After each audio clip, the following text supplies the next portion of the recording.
आकाशवाणी भोपाल से प्रस्तुत है प्रादेशिक समाचार।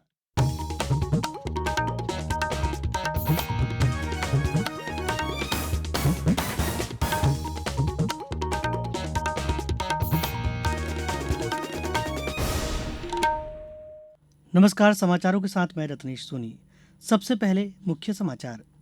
मन की बात कार्यक्रम में प्रधानमंत्री ने की इंदौर में एक पेड़ मां के नाम अभियान में बने रिकॉर्ड की सराहना।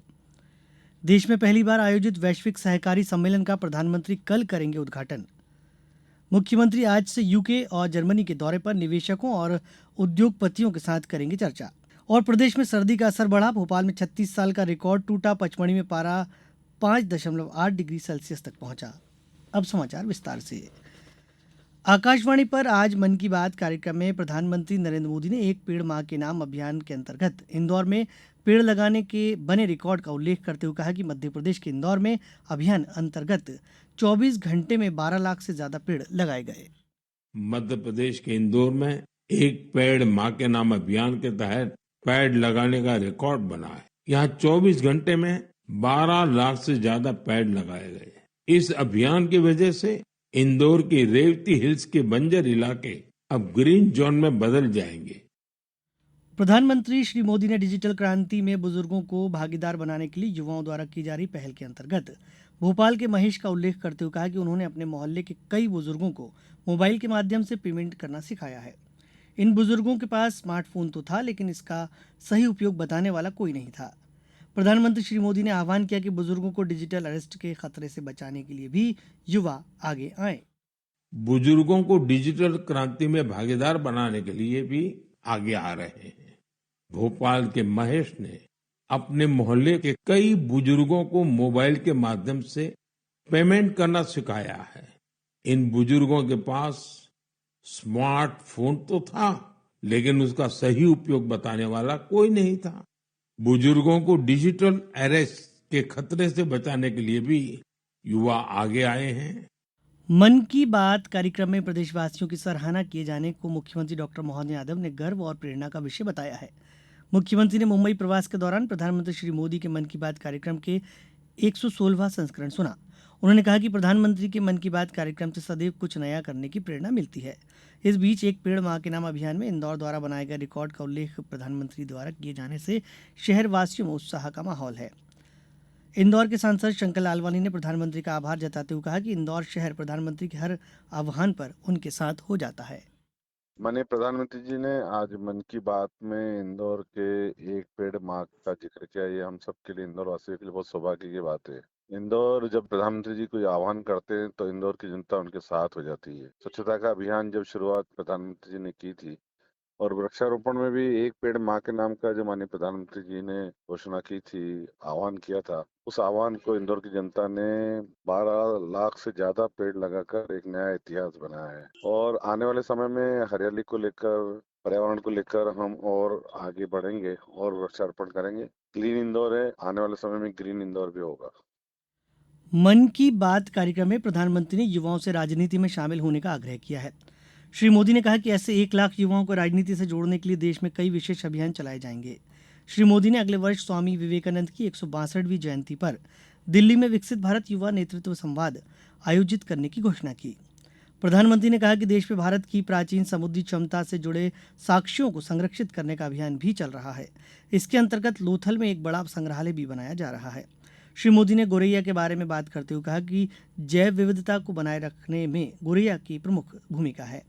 प्रधानमंत्री ने बच्चों के जीवन में गौरैया को वापस लाने के लिए किए जा रहे कुछ अनूठे प्रयासों के उदाहरण भी दिए। प्रधानमंत्री नरेंद्र मोदी कल नई दिल्ली के भारत मंडपम में आईसीए वैश्विक सहकारी सम्मेलन का उद्घाटन करेंगे। अंतर्राष्ट्रीय सहकारी गठबंधन के 130 वर्षों में पहली बार वैश्विक सहकारी सम्मेलन और आम सभा का आयोजन भारत में किया जा रहा है। इस अवसर पर श्री मोदी अंतर्राष्ट्रीय सहकारिता वर्ष 2025 पर स्मारक टिकट जारी करेंगे। हमारे संवाददाता ने बताया कि इस सम्मेलन में भूटान के प्रधानमंत्री दाशो शेरिंग तोब्गे और फिजी के उप प्रधानमंत्री मनुआ कामी कामिका भी शामिल होंगे। अब समाचारों वक्त एक छोटे से विराम का।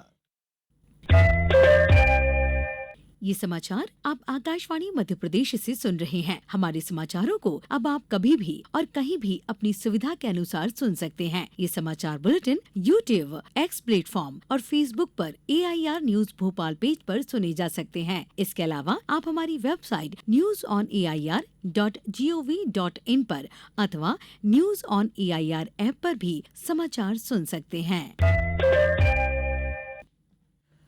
संसद का शीतकालीन सत्र कल से शुरू हो रहा है। इसके पूर्व आज सरकार ने सर्वदलीय बैठक बुलाई। इसकी अध्यक्षता रक्षा मंत्री राजनाथ सिंह ने की। बैठक के बाद संसदीय कार्य मंत्री किरेन रिजिजू ने कहा कि सत्र के दौरान सभी मुद्दों पर चर्चा के लिए सरकार तैयार है। श्री रिजिजू ने विपक्षी दलों से सत्र के सुचारू संचालन में सहयोग करने का आग्रह किया। शीतकालीन सत्र 20 दिसंबर तक चलेगा। हम चाहते हैं कि विषय अच्छी तरह से लोकसभा राज्यसभा में चर्चा होनी चाहिए। सरकार तैयार है किसी भी विषय पर चर्चा करने के लिए। हम सिर्फ अनुरोध यही करते हैं कि सदन अच्छा से चले, हंगामा ना हो। कोई भी विषय पार्लियामेंट में रखता है तो शांतिपूर्वक उस विषय को चर्चा होगा तो बहुत लाभ मिलेगा। मुख्यमंत्री डॉक्टर मोहन यादव आज से यूके और जर्मनी के दौरे पर हैं। मुख्यमंत्री ने कहा कि फरवरी में होने वाले वैश्विक निवेशक सम्मेलन के लिए वे विदेशों के निवेशकों को आमंत्रित करेंगे। अपनी यात्रा के दौरान मुख्यमंत्री ऑटोमोबाइल सेक्टर, इलेक्ट्रॉनिक व्हीकल, नवकरणीय ऊर्जा, शिक्षा और खाद्य प्रसंस्करण के क्षेत्र में निवेश के लिए उद्योगपतियों एवं निवेशकों से 1-to-1 चर्चा करेंगे। ये दौरा 30 नवंबर तक चलेगा। भोपाल समेत प्रदेश भर में उत्तरी हवाओं की वजह से सर्दी का असर तेज हो गया है। ग्वालियर चंबल में भी कोहरा छा रहा है। भोपाल में कल रात का तापमान 8.8 डिग्री पर पहुंच गया, जो नवंबर माह में 36 साल बाद सबसे कम तापमान है। मौसम वैज्ञानिक डॉक्टर वेद प्रकाश सिंह ने बताया कि उत्तर से बर्फीली हवा का सबसे ज्यादा असर भोपाल संभाग और उसके आसपास हो रहा है। प्रदेश में सबसे कम तापमान पचमढ़ी में 5.8 डिग्री सेल्सियस रहा। मौसम विभाग के अनुसार अगले 3 दिन प्रदेश में कड़ाके की ठंड रहेगी। 55वें भारतीय अंतर्राष्ट्रीय फिल्म महोत्सव में क्रिएटिव माइंड्स ऑफ टुमारो के परिणाम आज घोषित किए गए। टीम ग्रीन की फिल्म गुल्लू ने सर्वश्रेष्ठ फिल्म का पुरस्कार जीता। इसके लिए टीम ग्रीन को 5 लाख रुपए का नगद पुरस्कार भी दिया गया। इसी फिल्म के पुष्पेंद्र कुमार ने सर्वश्रेष्ठ अभिनेता का पुरस्कार जीता। लव फ्लिक्स सब्सक्रिप्शन फिल्म के लिए विशाखा नाइक को सर्वश्रेष्ठ अभिनेत्री का पुरस्कार मिला। अब कुछ समाचार संक्षेप में। झारखंड में मुक्ति मोर्चा के कार्यकारी अध्यक्ष हेमंत सोरेन ने सरकार बनाने का दावा पेश किया। उन्होंने बताया कि 28 नवंबर को शपथ ग्रहण समारोह होगा। जेंडर आधारित हिंसा की रोकथाम के लिए जागरूकता का अभियान हम होंगे कामयाब 25 नवंबर से 10 दिसंबर तक चलाया जाएगा। महिला बाल विकास मंत्री निर्मला भूरिया कल इसकी शुरुआत करेंगी। एनसीसी दिवस के अवसर पर आज सीहोर शासकीय महाविद्यालय में रैली एवं रक्तदान शिविर का आयोजन किया गया। रैली में एनसीसी कैडेट्स ने देशभक्ति, सड़क दुर्घटना जागरूकता, मद्य निषेध जागरूकता के लिए नारे लगाए। नर्मदापुरम जिले में पराली जलाने पर पूर्णतः प्रतिबंध लगा दिया गया है। जिला प्रशासन ने सभी किसानों, ग्रामीणों से अपील की है कि पर्यावरण संरक्षण में अपना योगदान दें। शहडोल में सामाजिक न्याय विभाग ने शिविर लगाकर 132 दिव्यांगों को जरूरी उपकरण का वितरण किया। भारत ऑस्ट्रेलिया के बीच पर्थ में खेले जा रहे पहले टेस्ट मैच में ऑस्ट्रेलिया को 534 रनों का लक्ष्य मिला है। आज तीसरे दिन ऑस्ट्रेलिया ने 12 रन पर 3 विकेट खो दिए हैं। अंत में मुख्य समाचार एक बार फिर। मन की बात कार्यक्रम में प्रधानमंत्री ने की इंदौर में एक पेड़ मां के नाम अभियान में बने रिकॉर्ड की सराहना। देश में पहली बार आयोजित वैश्विक सहकारी सम्मेलन का प्रधानमंत्री कल करेंगे उद्घाटन। मुख्यमंत्री आज से यूके और जर्मनी के दौरे पर निवेशकों और उद्योगपतियों के साथ करेंगे चर्चा। और प्रदेश में सर्दी का असर बढ़ा। भोपाल में 36 साल का रिकॉर्ड टूटा। पचमढ़ी में पारा 5.8 डिग्री सेल्सियस तक पहुंचा। इसी के साथ ये समाचार बुलेटिन समाप्त हुआ। नमस्कार।